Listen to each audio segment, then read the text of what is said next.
unless he went out on Harinam. He may have gone out, but I doubt it. So we'll be a little quiet. Jaya Radha Madhava Kunja Bihari.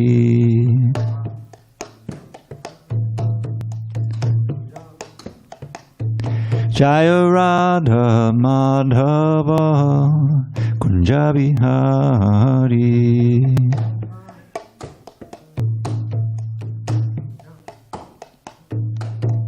Gopi Jana Vallabha Girivardhari.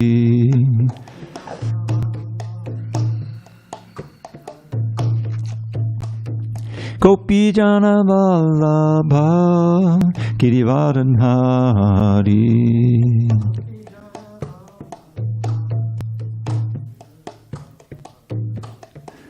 Yashodanandana Bhajana Ranjana. Yashodanandana Bhajana Ranjana. Yamuna Tira Vanachari. Yamuna Tira Vanachari. Hare Krishna, Hare Krishna, Krishna Krishna, Hare Hare, Hare Rama, Hare Rama, Rama Rama, Hare Hare.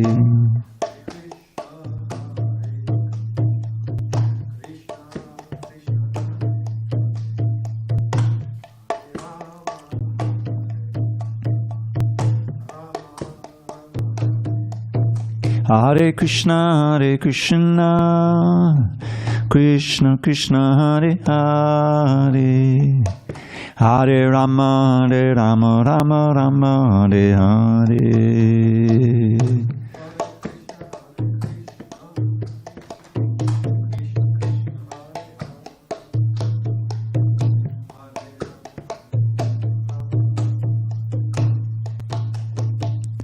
Hare Krishna, Hare Krishna, Krishna Krishna, Hare Hare, Hare Rama, Hare Rama, Rama Rama, Hare Hare.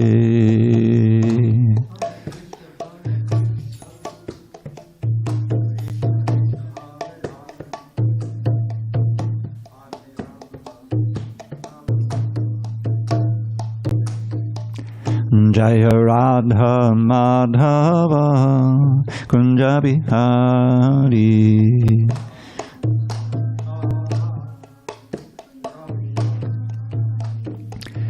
Jaya Radha Madhava Kunja Bihari.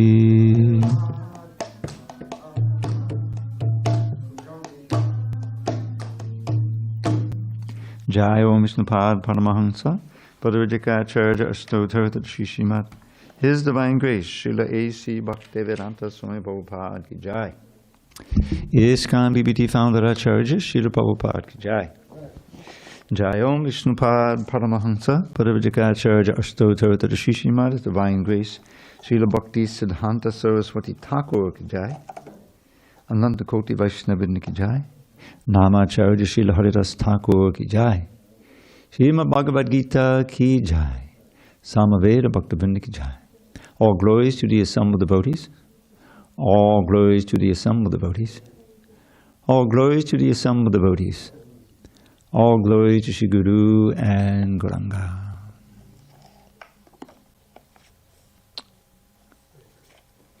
Okay. So, thank you for coming on this special day. Now, if I could request you all, I got to cut it. If you could, since you're sitting on the seat, if you could just sit on that seat, and if you could just move over one, we can consolidate because we're probably, it's going to be just us. Most of the devotees are on Harinam, down in Imperial Beach, celebrating Independence Day. But since I knew that some devotees might come, I expected maybe none would come, but I know they have some people on the internet who are not even in America. They're in Canada, so they probably live this still thing. Anyway, but I wanted to do a special class today on this idea of independence. So we're going to start with third chapter, text 27, which is, and then we're going to go to 9, 10.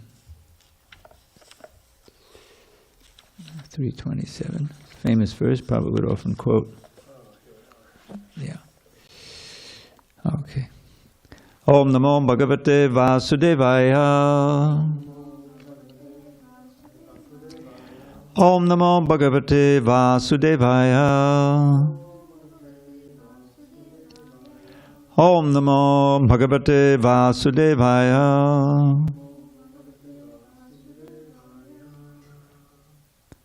On this 4th day of July, celebrated locally as Independence Day, we are reading from Srimad Bhagavad-gītā as it is, translation and commentary by His Divine Grace A.C. Bhaktivedanta Swami Prabhupada. And we will begin with Chapter 3, Karma Yoga, text 27 on page 164.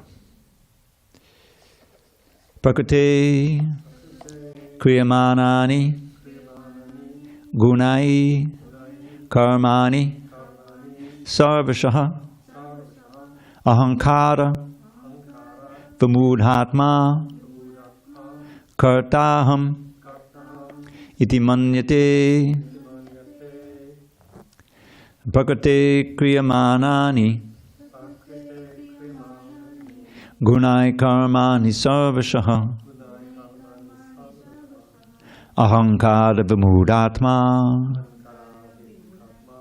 kartaham iti manyate. Prakriti kriyamanani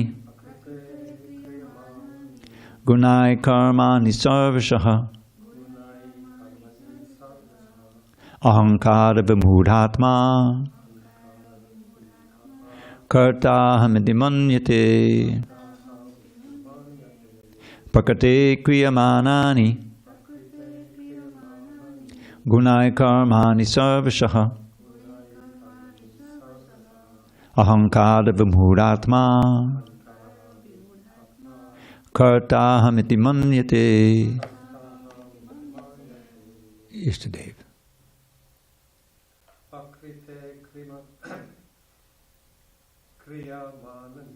Prakriti kriyamanani gunai karmani sarvashaha ahankara vamudhatma kartaham iti manyate. And prakriti kriyamanani gunai karmani sarvashaha ahankara vamudhatma kartaham iti manyate. And prakriti kriyamanani gunai karmani sarvashaha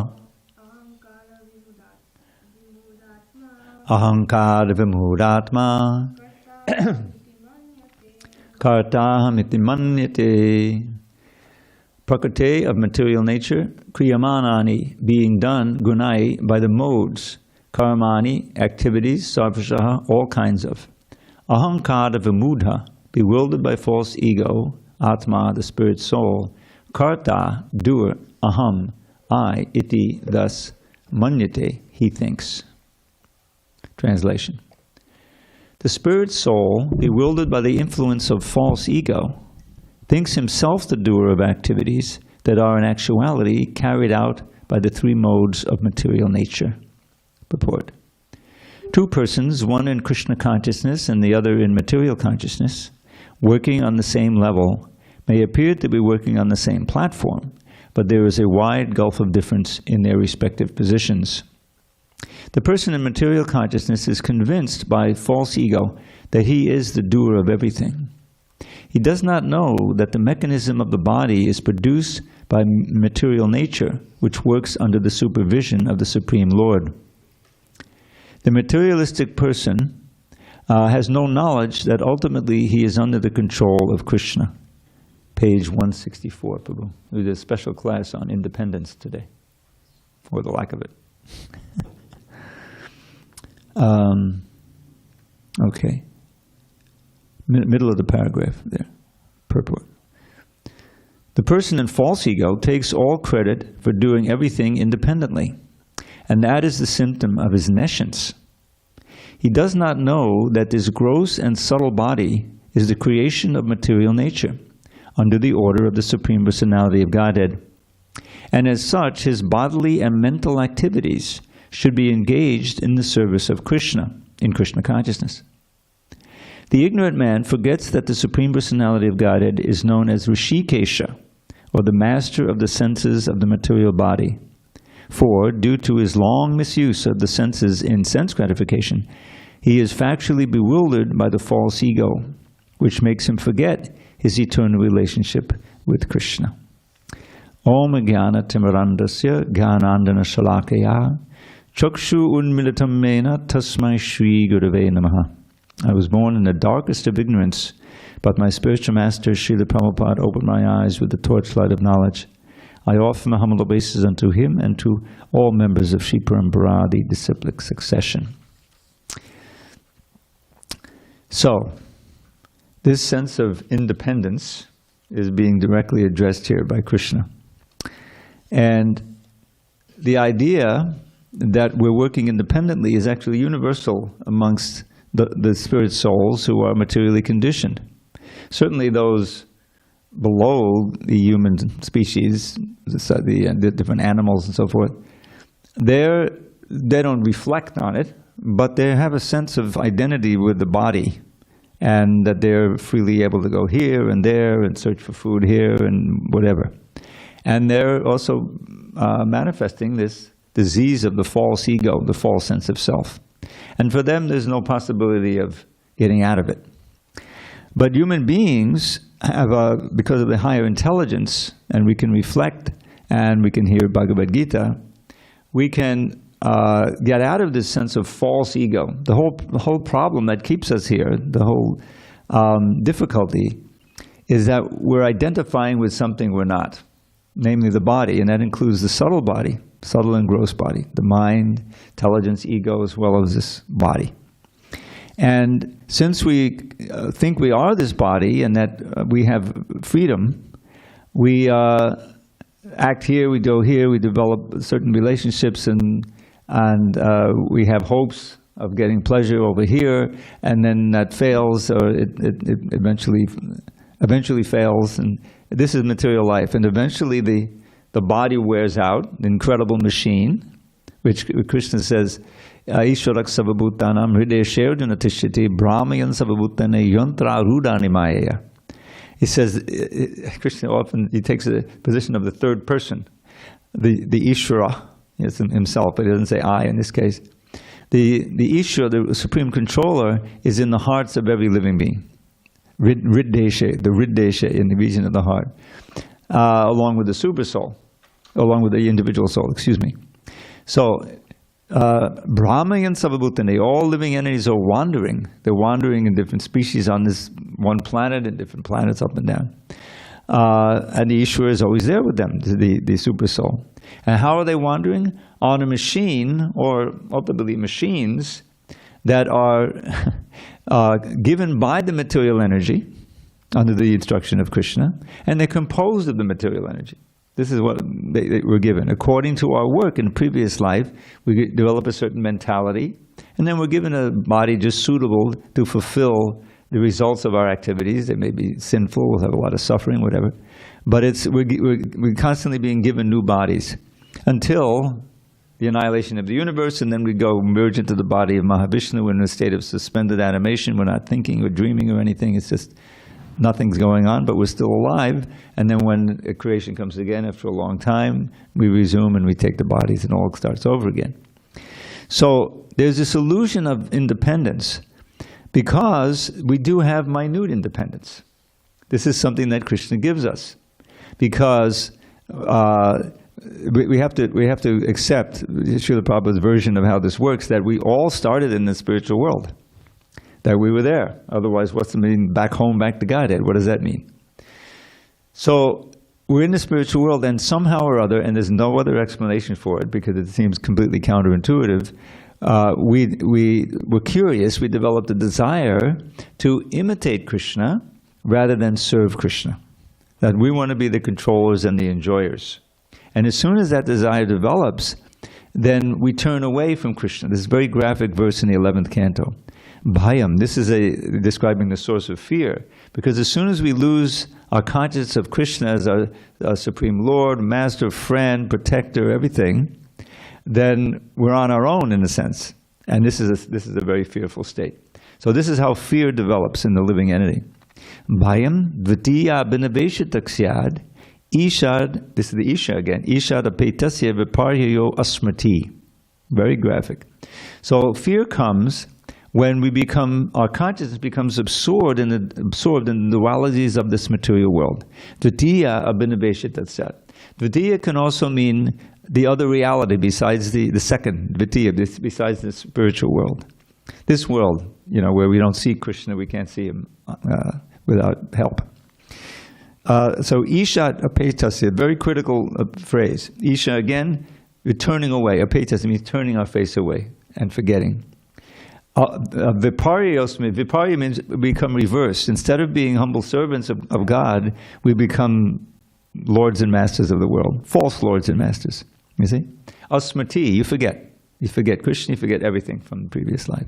And now you're in the material world, and you're in different bodies and so forth. So then the verse continues. How did this happen? Yan mahiyato, by the influence of Maya. We are immediately under the control of Maya as soon as we deny the control of Krishna. We have to be controlled by one or the other. We are eternal servants. That is our dharma. Either we're going to serve illusion, or we're going to serve, and there's a very nice verse I'll give you in a minute about that. Or we're going to serve Krishna. When we serve the illusion, we have this false ego, false sense of self, false sense of independence, but we're not independent, we're under complete control of the material energy. Right? The modes of nature, time, we're all under control. So it's complete illusion. And life after life, we get the unpleasant awakening, as the body goes and we lose control of everything, and then we die. But that's the epitome of being out of, not having control. And then we start again in the next life. So this is the material life.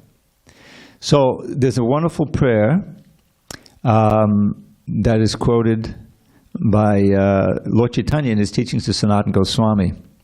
Yesterday, I think, was his disappearance day. We celebrated Sanatana Goswami, very important, the first disciple of Lord Chaitanya, he and Rupa Goswami. So he quotes this in his teachings, and there's some evidence that it was written by Madhavendra Puri. So it's exactly this, who are we going to serve? So this devotee prays, he says, Kama dinam katina katita palita durnideshas tesham jata mayna karuna nattupano upashanti utsrijayata nati yatupate sampratam labdha buddhis tvamayata kshadanamabhayam mam niyung svatma dasye. So this is a beautiful description of how we should all come to feel as devotees, turning away from Maya and turning again to Krishna. So he says, in how many ways have I sought to obey the seductive demands of my wicked desires? They've shown me no mercy. Yet on I've gone shamelessly trying to quench lust's unquenchable fires. But now I'm rejecting these hellish desires because my higher intelligence now has awoken. O Krishna, O shelter of fearlessness, please let me serve you with faith that will never be broken. So this ties in with our verse that began with the word fear. As soon as we detach ourselves from Krishna, then we're in a fearful state. So to become fearless again means rejecting Maya and her allurements and the illusion and going back to the reality of Krishna. So that's what this is about. So I wanted to continue with this theme by another famous verse, which is very closely related to this one, and that is chapter 9, text 10, which is on page, assuming you all have the same, 388. Another very famous verse, Prabhupada would always quote.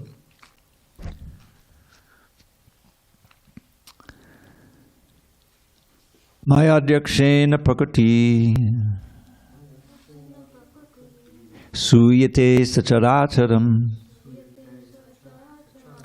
hetunanena kaunteya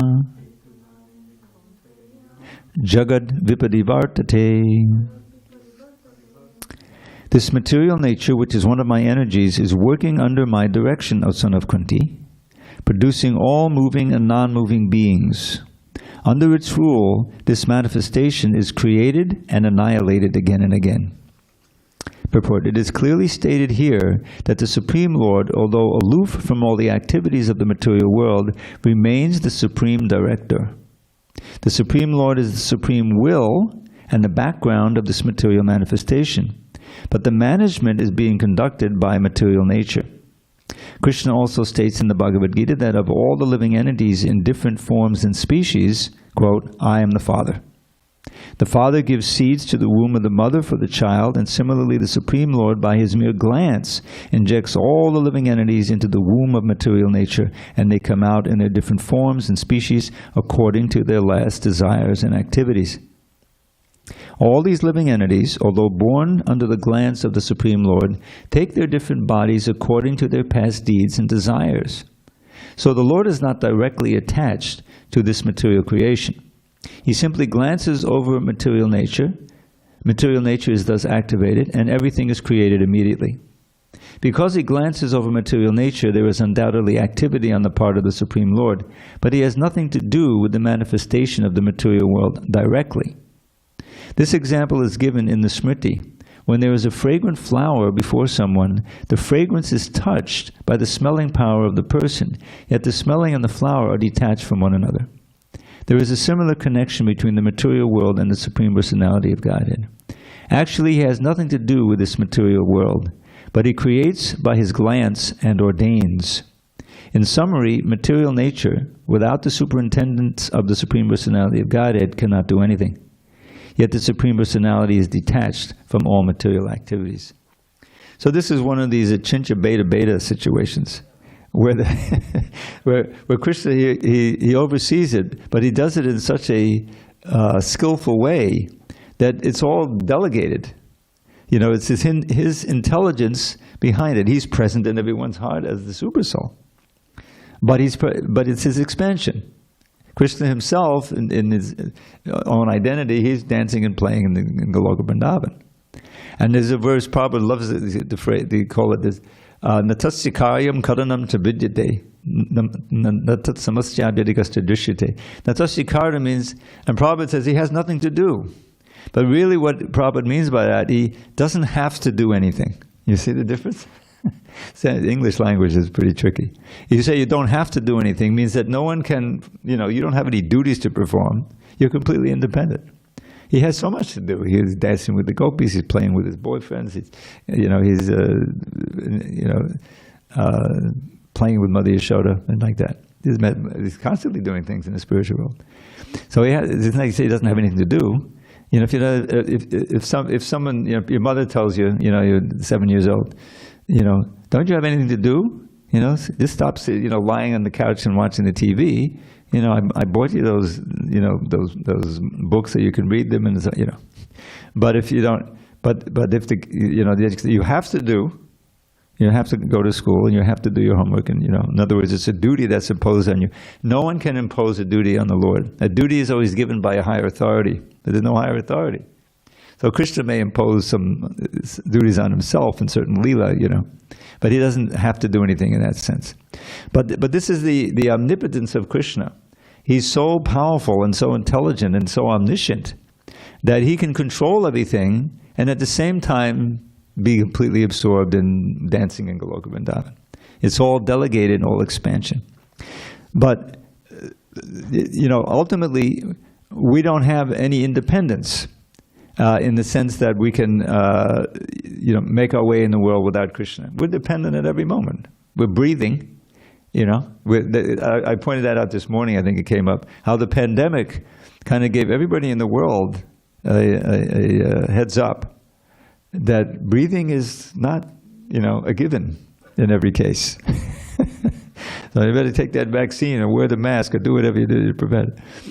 So, but Krishna arranges it so that, the incredible physical body and the whole world is working amazingly, so that we can go day by day and live, and enact our little charades of being independent when we're not.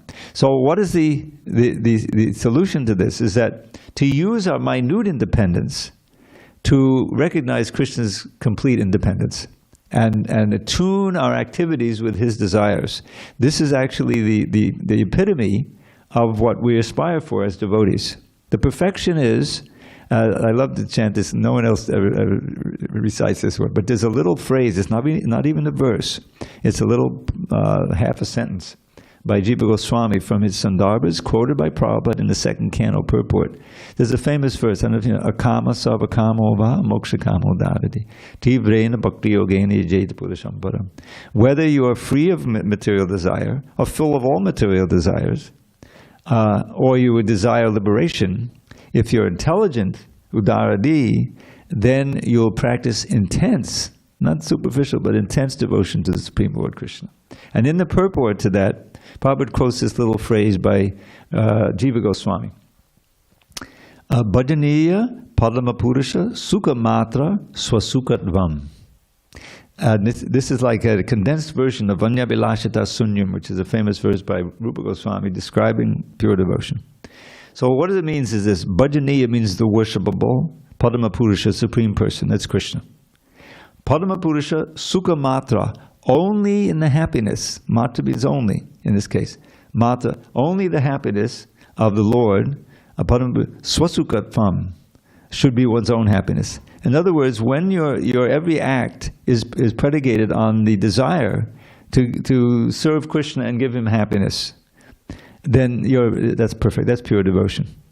And you take your happiness in his happiness. That's what love is about. The mother, the little baby, doesn't know anything, but she tries to make the baby comfortable, she feeds the baby, she talks to the baby, everything. And if the baby gives a little half smile, like she's like 6 weeks old, the mother's day is made, right?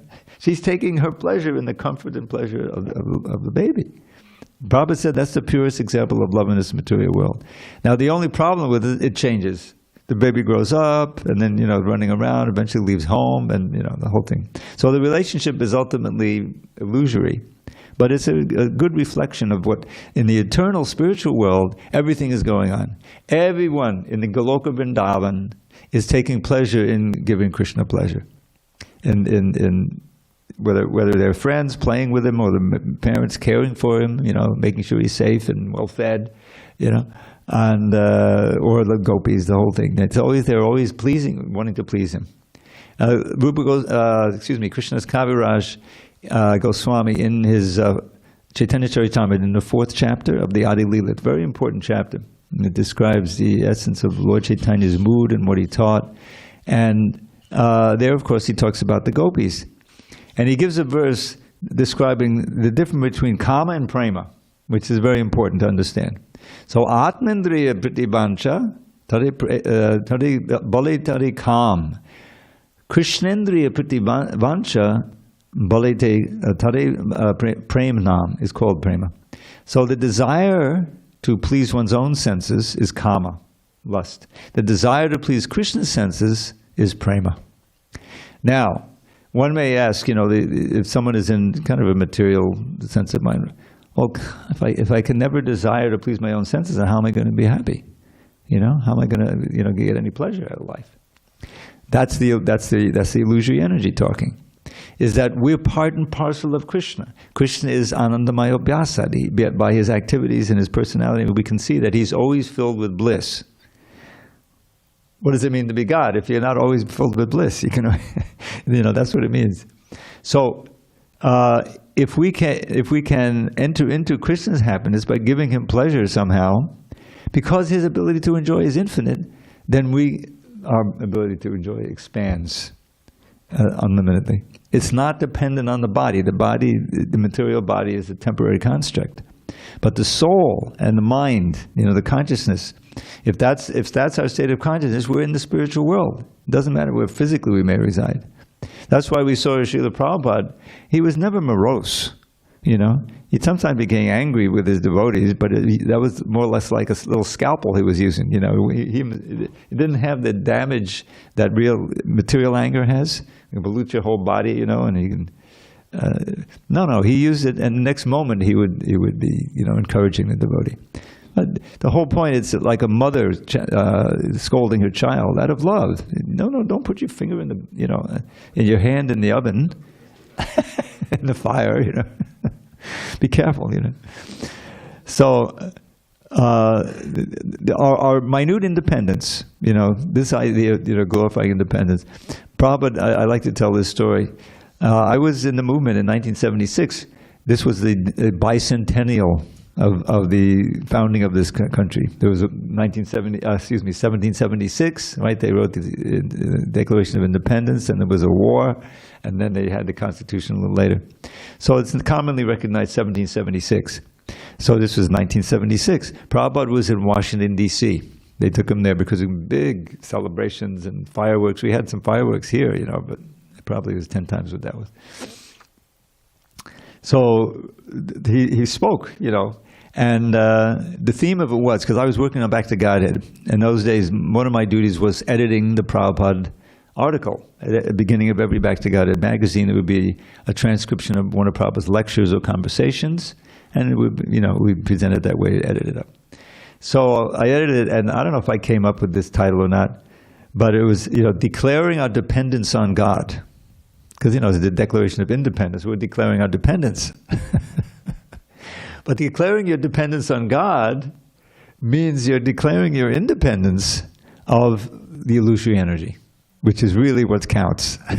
The independence from Britain just means you'll be, you know, more dependence. You know, we're never independent in that sense. We're always dependent on Krishna. But we have our little minute independence by which we can choose what we're going to recognize and what we're going to feel, you know, dependent on, and what we're going to serve. That's the main thing. So serving Krishna, using our minute independence to serve Krishna, recognizing, as he states in the Bhagavad-gītā, that everything is under my control. Yet to think you're independent is ahankar. That's the essence of the false ego. So yes, you know, as soon as you have that, it doesn't mean that your body suddenly automatically, you know, goes poof and you go back to Godhead. We stay in the body and we use it for the service of Krishna. But this is our choice. We can go here, we can go there. You decided not to go off to the, you know, to watch the fireworks today, but to come here. You know, that was your free choice. And we're studying the essence of independence here. You know, if we choose to become dependent on Krishna, to serve Krishna, then we can truly become independent of the grip of the material energy. And sometimes that manifests in amazing ways, where devotees can become so tolerant, you know, of especially insults and all of the different things. Prabhupada had to undergo so much to start this movement and grow the movement and sustain it, you know, over the time. And he was successful because he was a real sadhu. Titikshava, kanunika, suridaksarvadehinam, ajata shatta bhakshanta, sadhavakshara. He personified those qualities, which is a result, the next verse in the Bhagavatam, Kapila Deva is teaching his mother, Mayananyena bhavena bhaktim kurvanti yedvatam. By unflinching, unbreakable, pure devotion to me, intense devotion to me, one attains these qualities. Tolerance, because you're in the material world, you know, things are going to happen, disease, accidents, threefold miseries. But the question is how you take them, how it impinges upon your consciousness. So if you know you're not the body, and you're remembering you're fixed on Krishna's lotus feet, then yes, there'll be some pain, you know, but it won't be, your mind is detached from that. You continue on with your activities. And indeed, the great devotees, as Bhaktivinoda Thakur has sung, they take great pleasure in undergoing difficulties for the service of Krishna. Because, you know, just on an intuitive level, if you really love someone and you go out of your way to work for them or make them comfortable or buy them something or celebrate, you know, then that is expression of love. Is that you're under really, you know, I mean, in a family, You're a daughter? Mother? Okay, I thought maybe walked in by accident together. So parents, they have to undergo so much to raise a child and protect them, feed them, and like that. So there's a bond there. So that's a measure of your expression. It's not, in one sense, it's a struggle, but on another level, it's a proof that you really care, that you're undergoing some difficulty, for helping the person. So that's there on this transcendental level also. Just like the gopis, they're the greatest devotees. So what did they do? They gave up their whole position. That it was. I mean, on one level, it was disgraceful, and running out of the home, leaving their babies, and leaving their husbands, and going to see a young boy in the middle of the night. But that's a measure of their unbreakable love. They were willing to undergo the opprobrium that garner in order to be with Krishna. And of course, knowing that, then he teases them when they get out there. Oh, welcome, ladies. How can I help you? He's... But it's very dangerous in the night here. Now that you've come, you've seen the forest, you better go back home. Your babies are waiting for you, your husbands are there, this. So they started, what is this, They complained to Krishna, why are you speaking this way? We've come to see you, to be with you. You called us with the flute, So this is Krishna, he's playing with them, Then of course the Rasa dance happens and everything. But the whole idea is they came to please Krishna, and he also gets pleasure in pleasing them. Krishna gets great pleasure in giving us opportunities to serve him and see him. He's on the altar there. We should think he's not some statue. He's on the altar, and he's tolerating. Here's these Westerners. What do they know about deity worship? But they're decorating me. And there's this nice flower festival. That's cool, and you can see, and I'll tell you this is a nice story, because sometimes devotees, they have these amazing experiences. When I was in Miami, this was in the 80s, 83 to 89, there was a devotee named Dharmadas, who'd been there, from the beginning of the yatra. He was just a fixture there, very dedicated. And he told the story how he was working, this was in the 70s sometime, that he was a pujari, and one of his duties was to help prepare the morning sweets the night before, And here we have basically two. We have the sandesh and the burfi, and in those days there were other sweets. There was pera, and there were some other things that they made on a regular basis. So it was a whole crew that did it. So somehow or other, he came into the kitchen one night, and he was the only one there. The other devotees either got sick or something, so he had to do the whole yajña. He was up practically all night. He was up all night doing it. Yeah. So the next morning, he's bringing the sweets on the altar, and he's kind of spaced out. And he's walking. He looks at the deities, and he's startled because they're like smiling like he never saw them smile before at him. And he said, "This is, it's real," and he just, it was worth everything, it was worth that all that sacrifice. So that's what happens with Krishna. That when you make an extra effort to please him, then he reciprocates because he's in your heart. And how does he reciprocate? He gives you more taste. The holy names suddenly become sweeter. The deities look like they're looking right at you and smiling, and everything relating to Krishna, which is your whole life, becomes that much more intense. And so that's a taste of the spiritual world. That's what the spiritual world is. There's no burning out. In the spiritual world, there's no burning out. It's a constant festival, and every day is unique. It's new, ever new, experiences, and so that's the ultimate result of recognizing our relationship with Krishna, which is one of dependence, but it's also one of great love. Because I pointed this out recently. One of the things that happened in America, as you know. They had this constitution, then they had some amendments. First Amendment for the Bill of Rights, right? And one of the Bill of Rights is that they can't just, break into your house, these authorities, and take your papers, suspecting you might have some contraband or whatever, There has to be probable cause. They have to have some evidence, So you have freedom of speech, there's some privacy there, Why? Because experience from England, you know, and everything, that the authorities, the king, they just run roughshod over people. In other words, you don't really have any freedom there, you know. So we want to have this assurance that no, it's not going to be like that. There has to be some, you know. So that isn't there with Krishna, because he's already there in the heart. He's the ultimate surveillance system, you know. I mean, in China, they have this whole thing now on the streets where they're surveilling everybody and have face recognition, so they know where you are, what you are doing in every moment. Can you imagine living like that? No, because you don't trust them, that they have their best interests at heart, right? They're trying to exploit you. So that's the thing. You have this verse at the end of chapter 5, the peace formula. Bhoktaram yagitapasam sarvaloka maheshwaram. Sudidam sarvabhutanam gyatva shantam richati. So this is, the last word is, you know, shantam richati. Anyone who understands these different points, that Krishna is the ultimate enjoyer of all sacrifices and all tapasya, right? Yagitapasam. Because sarvaloka maheshwaram, he is the controller of everything, just like he says, maya jakshena prakriti. Well, that's, you know, but sudidam sarvabhutanam. He is the ever well-wisher. This is where Prabhupada got the ever well-wisher in his letters, if you know, read his letter. The best friend of everyone, because he's always thinking about the welfare of this living entity who's wandering in this world, you know. Otherwise, why would he take the trouble to come down here? You know, he's perfectly happy in Goloka Vrindavan.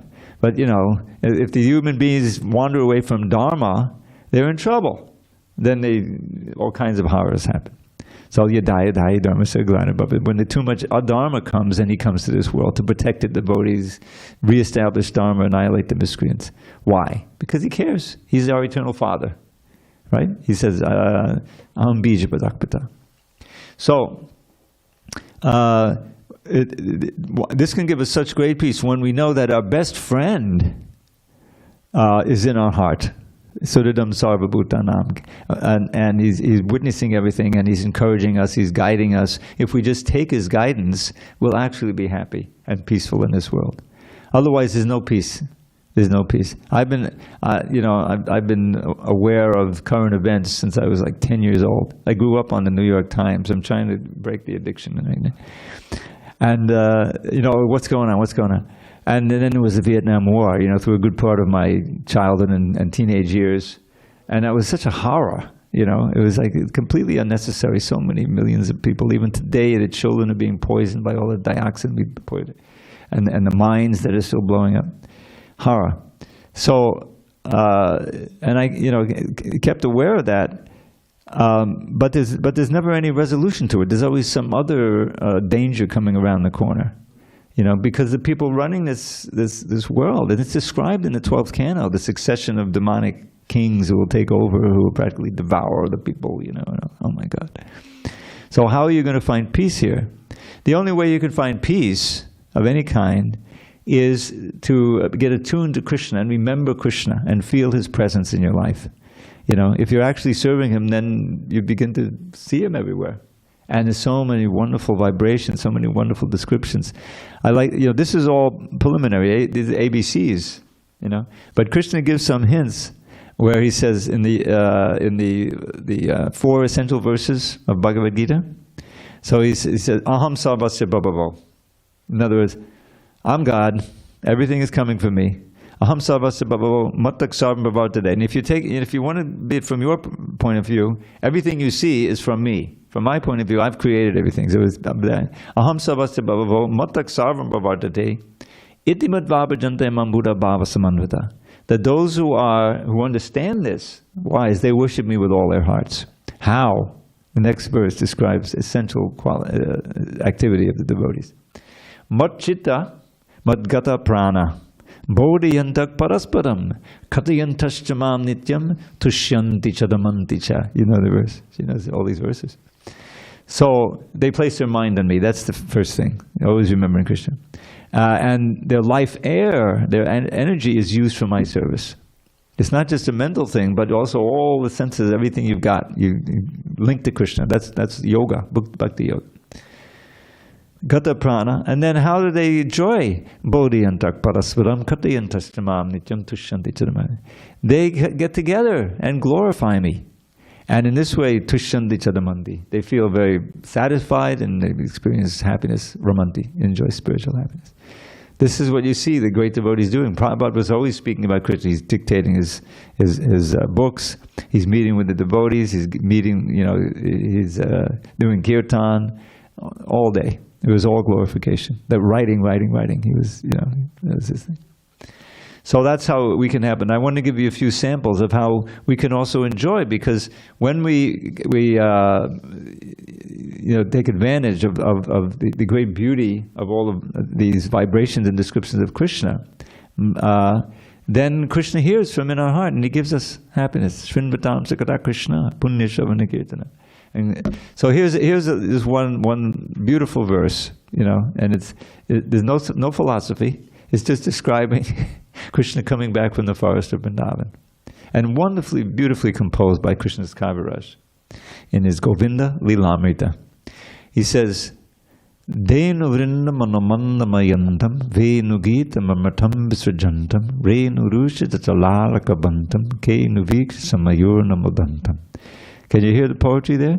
Beginning and the end of each line rhymes, which is very rare. Hare Krishna, welcome. You've used your independence to come to class. This is a special class I gave. Unfortunately, it's almost over. But you're welcome to attend the kirtan also, which will come up at 8:15. Yeah, Haribol. So if you, just go to the ladies' side. It'll just be a few minutes.